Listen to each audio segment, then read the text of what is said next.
बिस्मिल्लाहिर्रहमानिर्रहीम। अज़ीज़ तलबा अस्सलामु अलैकुम। आज के सबक में हम उर्दू हरूफ तहज्जी के हर्फ ज़े के हवाले से चंद बातें जो है वो सीखने जा रहे हैं। तो आइए आज के सबक का आगाज़ करते हैं। अज़ीज़ तलबा, इब्तिदा में ज़े की 3 सूरतों को बयान किया गया है। नंबर 1 के ऊपर ज़े की शक्ल तहरीर की गई है, शक्ल को जो है वो लिखा गया है। और नंबर 2 के ऊपर ज़े का नाम जो है वो तहरीर किया गया है।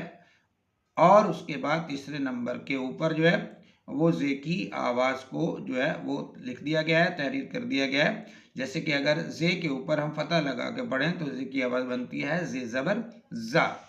अज़ीज़ तलबा, उसके बाद जो है ज़े के हवाले से जो बात हम सीखेंगे वो है ज़े उर्दू का 16वां, फ़ारसी का 13वां और अरबी का 11वां हर्फ है। अज़ीज़ तलबा, अरबी और फ़ारसी में इसका जो तलफ़ुज़ है वो है ज़ा।